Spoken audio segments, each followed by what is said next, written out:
பெண்களுக்கு ஏற்படும் குழந்தையின்மை பிரச்சனைகளுக்கு எத்னிக் ஹெல்த் கேர் இயற்கை கருத்தரிப்பு மையம் டி நகர். நம்ம 56 இன்ச் மோடி இருக்காருல்ல, நான் அரசியல் பேசல.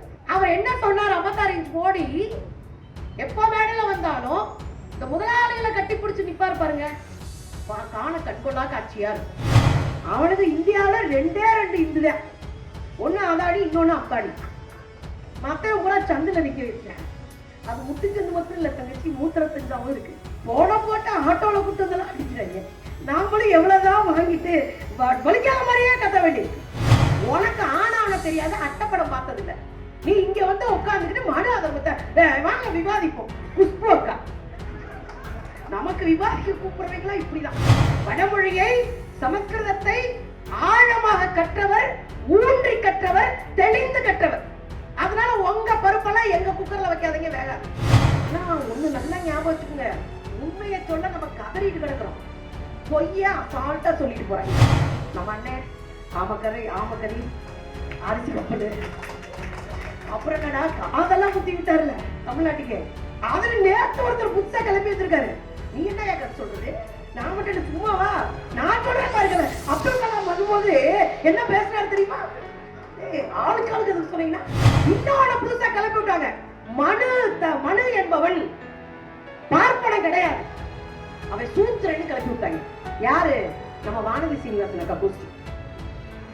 இதை எங்கடா கண்டுபிடிச்சீங்க? புதுசா உட்கார்ந்து நோட்ஸ் எழுதிட்டாங்க.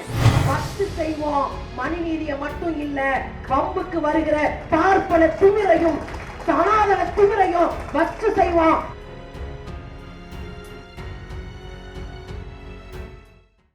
நான் யாருக்கும் அடிமை இல்லை, நான் யாருக்கும் அடிமை இல்லை, எனக்கு யாரும் அடிமை இல்லை என்று சொன்ன புரட்சியாளர் டாக்டர் அம்பேத்கர் அவர்களை கைகட்டி கூனி குறுகி கும்பிடு போட்டு கிடந்த சனங்களை அறிவாயுதத்தை கையிலே தந்தி கூன் நிமிர்த்திய வளவன் எங்கள் அண்ணன் திருமாவளவன் அவர்களை வணங்கி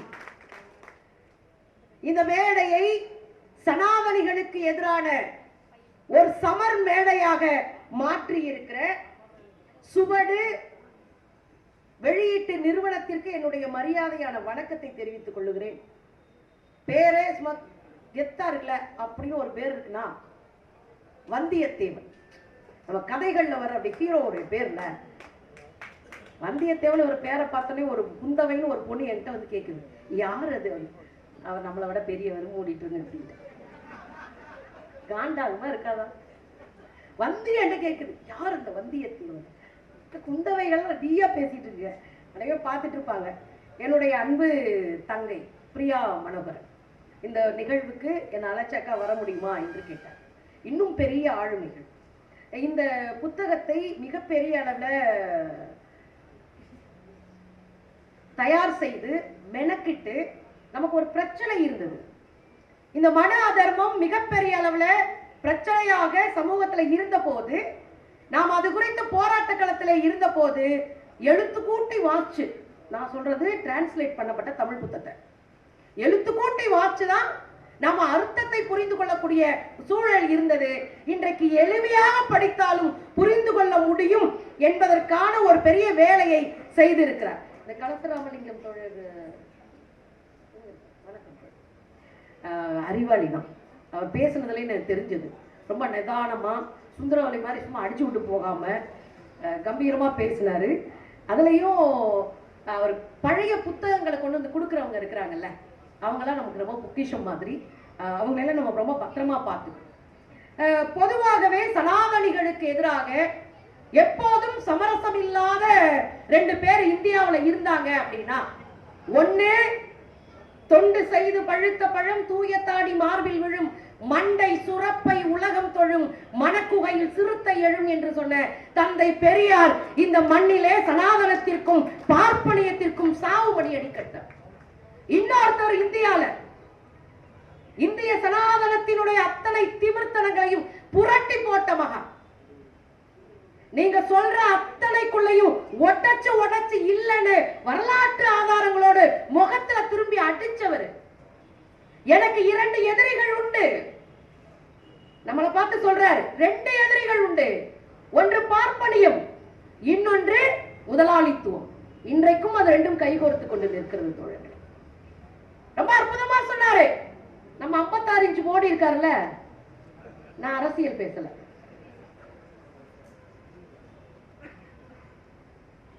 அவர் என்ன சொன்னார்? 56 இன்ச் மோடி எப்ப மேடையில வந்தாலும் இந்த முதலாளிகளை கட்டி பிடிச்சு நிப்பாரு பாருங்க, காண கண்கொள்ளா காட்சியா இருக்கு. மோடிகளை பார்த்த பிறகுதான் ரொம்ப தெளிவா தெரியுது. அவர் எப்பயுமே சொல்லுவார், பொருளாதார சீர்திருத்தம், பொருளாதார மாற்றம், பொருளாதார முன்னேற்றம். சரி, அது மேலையில போகணும், சல்லுன்னு பாதாளத்தை நோக்கி போகுது. -10ல போயிட்டு அப்புறம் என்ன பொருளாதாரத்தை நட்டகமா நிக்க வச்சீங்க? கேட்க வேண்டிய நம்ம கடமை இருக்குல்ல. ஏன்னா ஏன் வரி பணம் தானே அங்க இருக்கு. அப்பதான் டாக்டர் அம்பேத்கர் சொல்லுகிறார், சமூக மாற்றத்தை செய்யாமல், சமூக மாற்றத்தை முன்னெடுக்காமல் நீங்கள் செய்கிற பொருளாதார மாற்றம் என்பது சாணி குவியலில் கோட்டை கட்டுவதை போன்றது, ஒன்றுக்கும் உதவாது. அதைத்தான் அந்த கூட்டம் புறம் செஞ்சு தெரியுதுன்னு வச்சுக்கோங்க. ஆனா அவன் தெளிவா இருக்கான், நம்ம அப்படி நினைச்சுக்கிறோம்.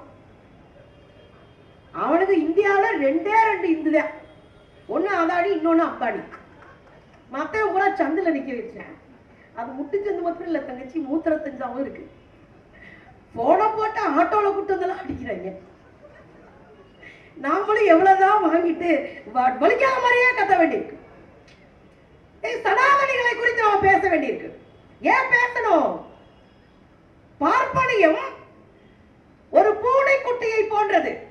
மதில்ல இருந்து குதிக்குதுன்னு வச்சுக்கோங்களே, ஒரு சேதாரம் இல்லாமல் தன் கால்களை ஊன்றி தன்னை காலத்திற்கு ஏற்ப தக்க வைத்துக் கொள்ளும். அதுதான் பார்ப்பனியம். அது சும்மா சாதாரண கிடையாது. எல்லாமே நம்ம ஆளுங்க வச்சு கொடைஞ்சு அனுப்புறான். அதுல ஒரு கோஷ்டி பாப்பாங்க பூணூல பிடிச்சே தொங்கிட்டு இருக்கிறது ஒரு கோஷ்டி தெரியுது புதுசா. இப்ப நம்ம தம்பிங்க எல்லாம் சனா ஏன் லேட்டா சிரிக்கிறீங்க? அப்புறம் ராமானுஜன் அரை என்ன சொல்லி விடுறாங்க. உங்களுக்கு எல்லாம் என்ன தெரியும்? இந்த வில்லியம் ஜோன்ஸோடைய அந்த மனித தர்மத்தை படிச்சுட்டு வந்து இந்த பிள்ளை அது பாட்டுக்கு பேசுது. ஏன்னா அந்த வில்லியம் ஜோன்ஸை கண்டனா எனக்கு தெரிஞ்சதெல்லாம் ராமானுஜ ஆச்சாரியன். அவர் யாருன்னா நல்ல நாமம் போட்டா அவ பூரா அவ எழுதுனதே இல்லைன்றான் இவன். நான் என்ன கேக்குறேன், அவ நாமம் போட்டவா, அவ எழுதுனது அவ டிரான்ஸ்லேட் பண்ணத்தான் நாங்க படிச்சுட்டு சொல்றோம். ஆனா வில்லியம் ஜோன்ஸை தான் நீ படிச்சுட்டு சொல்ற. போய் சொல்லாதே. இன்னொரு உண்மையை சொல்லுவோமா, வில்லியம் ஜோன்ஸ் என்ன படிக்காதவரா? அவர் ஒரு பிலாசபி படிச்சவரு. அது மட்டும் இல்லைங்க, மொழியியல் ஆய்வாளர், மொழி ஆய்வாளர். அது மட்டும் இல்ல, சமஸ்கிருதத்தை நன்கு கரைத்து குடித்து படிச்ச பண்டிதர் வில்லியம் ஜோன்ஸ். உனக்கு ஆனாவன தெரியாது, அட்டப்படம் பார்த்தது இல்ல. நீ இங்க வந்து உட்கார்ந்துக்கிட்டு மனு அதர்மத்தை வாங்க விவாதிப்போம். குஷ்பு அக்கா நமக்கு விவாதிக்க கூப்பிடுறவங்களா இப்படிதான். சரி விடுங்க, நம்ம அக்காரு நாங்களும் லேசு வாசம் அடிச்சுட்டு அப்படியே கிளம்பி போயிட்டே இருக்கிறது. நம்ம எதிரிகளை தானே அடிப்போம். இது வகையில்லாம போய் வாக்கப்பட்டது இல்ல. எங்க ஊர்ல அப்படிதான் சொல்லுவாங்க, வகையில்லாம வாக்கப்பட்டது போய் நம்ம இடத்தை வச்சு அடிக்கிறது அப்படின்னு. அதான் நம்ம தெளிவா இருக்கும். வில்லியம் ஜோன்ஸ் ஒன்னும் கைநாட்டு இல்லை. கைநாட்டை நம்ம குறை சொல்லல. வடமொழியை சமஸ்கிருதத்தை ஆழமாக கற்றவர், ஊன்றி கற்றவர், தெளிந்து கற்றவர். அதனால உங்க பருப்பெல்லாம் எங்க குக்கர்ல வைக்காதீங்க, வேகாது. அது நம்ம கரெக்டா இருக்கும். அப்புறம் அப்படியே மெல்ல வந்தானுங்க. எங்க வந்தா அம்பேத்கர், அவருமே வில்லியம் ஜோன்ஸ். சுந்தரவலியோடைய தாத்தன் பாட்டுங்களும் வில்லியம் ஜோன்ஸ் தான் படிச்சாங்களாம். சுந்தரவலி வில்லியம் ஜோன்ஸ் தான். ஏன் அம்பேத்கர் ஒண்ணு எல்லாம் ஞாபகம் வச்சுக்கணும். எனக்கு தெரிந்து இந்திய சூழ்நிலையில 18 மணி நேரம் வாசிப்பை தன் சனங்களினுடைய விடுதலைக்காக கையிலே எடுத்த ஒரே புரட்சியாளர் டாக்டர் அம்பேத்கர். உயர்கல்விக்காக அமெரிக்காவிற்கு முதல்ல போன முதல் இந்தியன் டாக்டர் அம்பேத்கர். பிற்படுத்தப்பட்டவனுக்காக பதவி என்னன்னா துச்சம் தூக்கி எறிஞ்சிட்டு வீட்டுக்கு வந்தவர் டாக்டர் அம்பேத்கர்.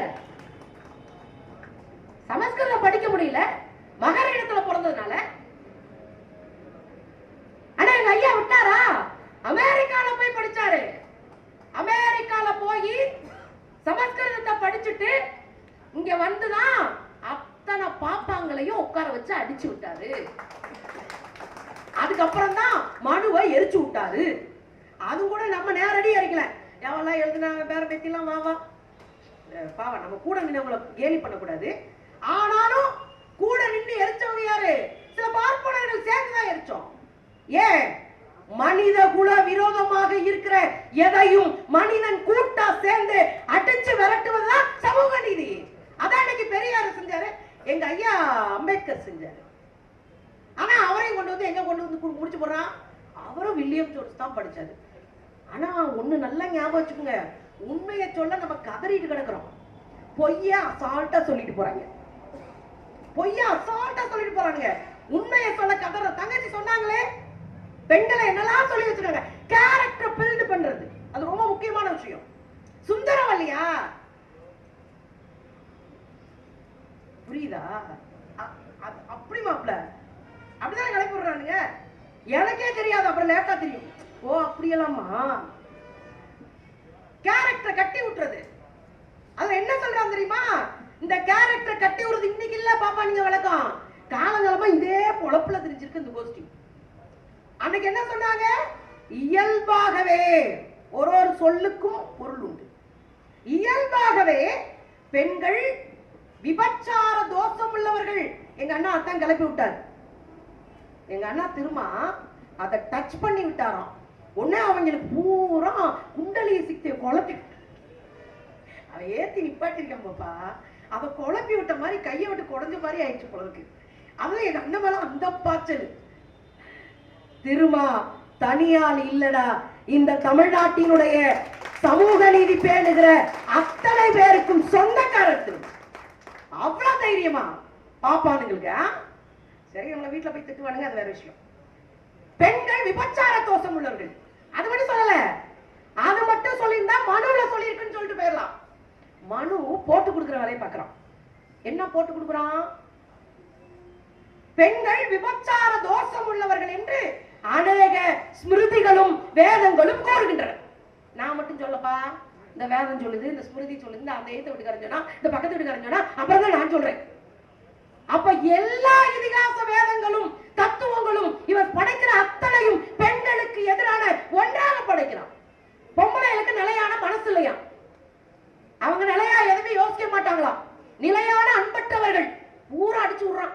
சரி, எதுக்கு நிலையா இருக்கணும்? அதை தனியா கேட்டுக்குவோம். சரி, அதை வந்து தனியா கேட்டுக்கலாம். இருந்தாலும் கேட்கிறேன், அதை அப்படி நீ சொல்லலாம். கரெக்டா பாயிண்ட் கொண்டுனா எனக்கு இந்த பிள்ளைகளை வச்சுக்கிட்டு பேச சொல்லிட்டீங்க பாருங்க, அதுதான் இங்க இடிக்குது. அதுக்கப்புறம் ஒரு பெரிய உண்மையை கண்டுபிடிச்சானுங்க. படைப்பை பற்றி பேசுறான். படைப்பு இன்னொரு உயிரை உண்டாக்குவதற்கு ஒரு ஆண் பெண் தேவை. அதுதான் சயின்ஸ். ஆண் பெண்ணும் சேர்ந்தா ஒரு உயிரை உண்டாக்க முடியும். படக்குன்னு பிரம்மா வந்து ரெண்டா உடையிறாரு. இந்திரன் ரெண்டா உடையிறாருங்க. ரெண்டா உடைச்சு ஒண்ணு இன்னொன்னு புணர்ந்து புள்ள பிறக்குது.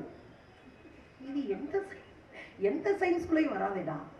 இல்ல கதையில கூட ஒரு நேர்மையா ரெண்டு ஆம்பளைகளை சேர்த்து விட்டுருக்காங்க, அதை கூட நான் மன்னிச்சு விட்டுருவேன். இதெல்லாம் ரெண்டா உடைஞ்சு எப்படி கதை சொல்லி விட்டுருக்காங்க பாருங்க. இப்ப இருக்கிற ஆளுங்கெல்லாம் அவங்க கிட்ட பிச்சை வாங்கணும். நம்ம அண்ணன் ஆமக்கறி அரிசி கப்பல், அப்புறம் என்னடா காதெல்லாம் குத்தி விட்டாருல தமிழ்நாட்டுக்கு. அதுல நேரத்து ஒருத்தர் புதுசா கிளம்பி வச்சிருக்காரு. நீ என்ன கதை சொல்றது? நான் மட்டும் என்ன சும்மாவா? நான் சொல்றேன் பாருங்க. அப்துல் கலாம் வரும்போது என்ன பேசுறாரு தெரியுமா? ஆளுக்கு கதை சொன்னீங்கன்னா நாங்க கதை சொல்ல கூடாதுன்னு பாக்குறோம். நாங்க மட்டும் கதை சொல்ல ஆரம்பிச்சோம், நீங்க எல்லாம் அவுட் ஆஃப் சிலபஸ்ல அடையாளம் தெரியாம ஓடி போய் ஒழிய வேண்டியதா இருக்கும். யாருக்கிட்ட? சரி விடுங்க, நாம நிறைய கதை கேட்டு பழகுனவங்க. அதுல இந்த பையனை சொல்ற புது கதையா? முதல்ல படைக்கப்பட்டது என்னவா? புல்லு பூண்டு. ஓகே, உயர்ந்தவை. அதையும் உயர்ந்தவை தான். மனுநீதியில உயர்ந்தவை புல்லு பூண்ட சொல்ற ஒரு இடம் தான் நல்ல இடம். நல்லதை பாராட்டணும். விமர்சன பூர்வமா நான் அணியிட்டு இருக்கேன் இப்போ. அதுக்கப்புறம் ஆடு மாடு வசந்தது. ரைட், வசந்தது தான். மனுஷன் அதை விட வசந்தவன். சூப்பர், உண்மைதான். மனுஷன் வசந்தவன். பாப்பா அதை விட வசந்தவன். பாப்பா எங்க இருந்துடா வந்தியா? ஆயமாட்ட இருந்து வாயில வந்து விழுந்தானா இல்ல மேல இருந்து குதிச்சானா? எல்லாம் அப்படிதானே வந்தோம். அப்புறம் என்ன? இதான் போய் பெரியார்ட்ட கேட்கும் போது கடுப்பாயிட்டார் பெரியார். ஒருத்தன் நெத்தியில பிறந்திருக்கான், ஒருத்தன் தோல்ல பிறந்திருக்கான், ஒருத்தன் தொடையில பிறந்திருக்கான், ஒருத்தன் கால்ல பிறந்திருக்கான். இந்த பஞ்சமா இருக்கான் பாருங்க நம்மால் தலித்துங்க. இவங்களை அப்புறம் சத்து முக்கிய அடிப்பாங்க நம்மளுங்க. அவங்களாம் எங்க பிறந்திருப்பாங்கன்னு கேட்க. என்னவா நெத்தியில ஒருத்தர் பிறக்கிறாரு பாப்பனரு, தோல்ல ஒருத்தர் பிறக்கிறாரு அவரு சத்திரியரு, தொடையில ஒருத்தர் பிறக்கிறாரு வைஷ்ணவரு, கால்ல ஒருத்தர் பிறக்கிறாரு சூத்திரரு. இந்த பஞ்சமர்னு அஞ்சாவது ஒருத்தர் இருந்தாரு, அவர் எங்கேயா பிறந்தாரு? தலித்துகள் எங்க பிறந்தாங்க? கேட்கும் போது பெரியார் சொன்னாரு, ஒருத்தர் நெத்தியில பிறந்திருக்கேன், தோல்ல பிறந்திருக்கேன், தொடையில பிறந்தேன், கால்ல பிறந்தேன். இவன் தாண்டா அவங்க அப்பா அம்மாவுக்கு பிறக்க வேண்டிய இடத்துல பிறந்தான். நம்மாலாச்ச அதே வேலை இங்க வந்து காட்டி வச்சிருக்காங்க. இன்னொன்னு புதுசா கிளப்பி விட்டாங்க. மனு என்பவன் பார்ப்பன கிடையாது, அவன் சூத்திரன்னு கிளப்பி விட்டாங்க. யாரு? நம்ம வானதி சீனிவாசன் அக்கா கோஷ்டி. இதெங்கடா கண்டுபிடிச்சு? ஏன் புதுசா உட்காந்து நோட்ஸ் எழுதியிருக்காங்க. அவங்க மொத்தமாவே 2 நோட்ஸ் வச்சிருப்பாங்க. அந்த ஜெராக்ஸ் எடுத்து ஆளுக்கு ஆளு வச்சுக்குவாங்க. அந்த ஜெராக்ஸ் எடுத்த நோட்ஸ் சொல்றான், மனு என்பது யார் தெரியுமா? சூத்திரன், அவன் ஒரு பாப்பா கிடையாது. ஆனா டாக்டர் அம்பேத்கர் என்ன சொல்றாரு? மனுவை குறித்த தனியா குறிப்பே எழுதுறாரு. அதுல என்ன சொல்றாரு? மனு என்பது காலங்காலமா இருக்கிற ஒரு நல்லது கெட்டதை பேசுற ஒரு பேரு. இந்த பெரிய மனுஷங்க மாதிரி இப்படி இருமா, இப்படி நல்லது செய்யுமா, அது மாதிரி நல்லது கெட்டதை பேசுற ஒரு பேரு மனுன்ற பேரு. அந்த பேரை சுமதி பார்க்கவா என்கிற பார்ப்பன இத பூரா தொகுத்து அவன் விஷயத்தை உள்ள அனுப்பி விட்டு மொத்தமா சேர்த்து மனு தர்மம் மனு சாஸ்திரம் அப்படின்னு எழுதி அதனா மனு ஸ்மிருதி அப்படின்னு எழுதி அதை அப்லோட் பண்ணி விட்டேன். யாரு? சுமதி பார்க்கவா என்கிற பார்ப்பனன். இத நான் சொல்லல, நான் சொன்னா சுந்தரவல்லி என்னப்பா அப்படின்னு வாங்க. இத டாக்டர் அம்பேத்கர் சொல்றாரு. 18 மணி நேரம் வாசிச்சு குறிப்பெடுத்து ஆய்வு செய்து மனித நீதிக்காக போராடுறவரு மனு நீதியை குறித்து சொல்றாரு. இது திட்டமிட்ட பார்ப்பன சதி, இது சுமதி பார்க்கவன் என்ற பார்ப்பனரால கொண்டு வரப்பட்டதுன்றார். நான் 2 விஷயம் சொல்லி முடிச்சுறேன். அப்புறம் வந்தியத்தேவன் அண்ணன் போகும்போது, ஏமா நீயா பேசுறதுக்குன்னா என்னையாமா கூப்பிட்டீங்க? திராவிட என்ன செஞ்சுச்சு நாங்கல்ல, ஒன்னே ஒண்ணு 1881 அயோத்திதாச பண்டிதர் திராவிட மகாசன சபை அப்படின்னு உருவாக்குறாரு.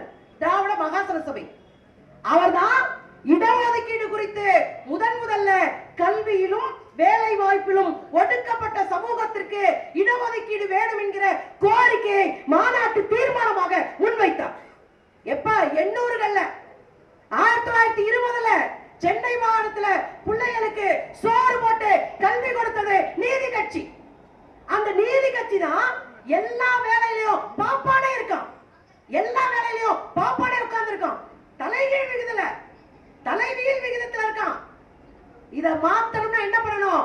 6 மாசத்துக்கு ஒரு தடவை நீங்க ஒரு அறிக்கையை எனக்கு அனுப்பணும்.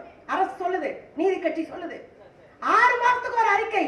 அந்த அறிக்கை சாதி வாரியாக யார் எவ்வளவு பதவியில் இருக்கிறார்கள் என்பதை சொல்லுகிற அறிக்கையா இருக்கணும். பட்சமா இன்றைக்கு வரைக்கும் சமூக நீதிக்கான மகத்தான போராட்டத்தை கையில் எடுப்பதற்கான சகல வேலைகளையும் நாம் செய்து கொண்டிருக்கிறோம் தோழர்களே.